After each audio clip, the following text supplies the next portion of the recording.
Hello friend, स्वागत है आपका के2Z में। और ये एक अच्छा टॉपिक है, क्लास 9th में भी आ जाएगा और 10th में भी आ जाएगा।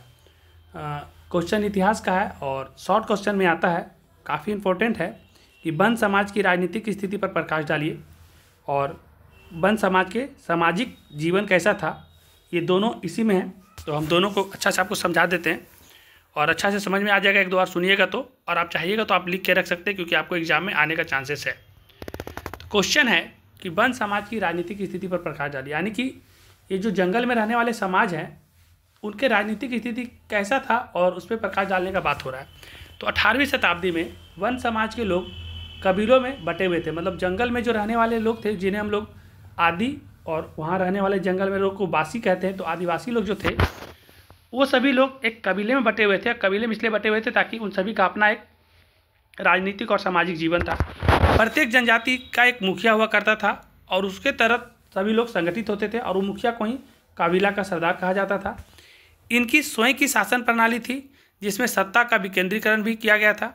अंग्रेजी शासन के समय अंग्रेजों द्वारा प्रलोभन दिए जाने के कारण अधिक संख्या में ये मुखिया अंग्रेजों के हिमायती होने लगे।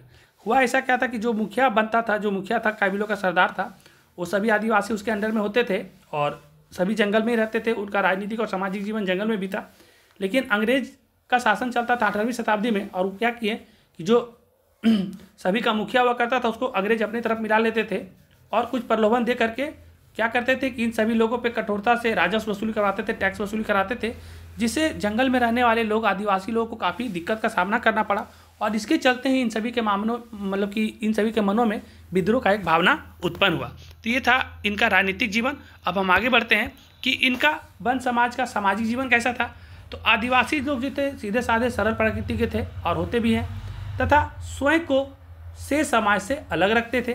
वे प्राकृतिक प्रेमी थे तथा सरहुल त्योहार मनाकर प्रकृति की पूजा करते थे, नाच गान करते थे। मतलब आदिवासी लोग जो होते हैं एकदम सीधे साधे होते हैं और उनको बाकी समाज में क्या चल रहा नहीं चल रहा उससे कोई मतलब नहीं होता था। वो अपना प्रकृति के प्रेमी होते हैं, पेड़ पौधे का पूजा करते हैं। और उन्होंने पेड़ पौधे को पूजा करने के लिए एक परम बनाया था झारखंड में, सरहुल, जिससे पेड़ पौधे का पूजा किया जाता है। और वो लोग खूब नाच गाना करते हैं, छोटे मोटे शिकार करना उनको काफ़ी शौक मतलब होता है।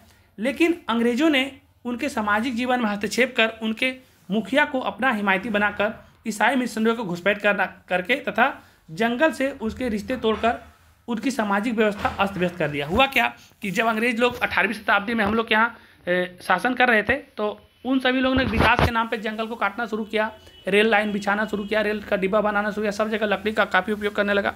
और वो चाहते थे कि जंगल पे उन लोग का अपना अधिकार हो जाए और यहाँ से आदिवासी लोग को किसी भी तरह से बाहर रखा जाए, जबकि आदिवासी का जीवन ही जंगल होता है। उसी से उन्होंने लकड़ी ला करके, उन्हीं से जड़ी बूटी बना करके और बाजार में बेच करके उनका जीवन यापन चलता है। लेकिन उसको दूर करने के लिए क्या किया कि जो काबिलों का सरदार होता था उस सभी का, उसको अपने तरफ लोग लालच दे के मिला लिए और दूसरे धर्म के मिशनरियों के द्वारा, ईसाई मिशनरियों के द्वारा इन सभी का धर्म भी परिवर्तन कराना शुरू कर दिया, जिसके चलते इन लोग का सामाजिक जीवन काफ़ी प्रभावित हुआ है जंगल में रहने वाले लोगों का। तो इस वीडियो को आप अच्छा से देखिए और इसको अच्छा से आप नोट कर लीजिए, ये आपके लिए काफ़ी ज़रूरी है। ऐसे ही कर करके आपका जितना भी वन समाज से रिलेटेड क्वेश्चन बनेगा वो एक एक करके हम सारा वीडियो ला देंगे। अच्छा लगेगा तो लाइक करिएगा, जो सब्सक्राइब नहीं किए वो सब्सक्राइब करिएगा। धन्यवाद।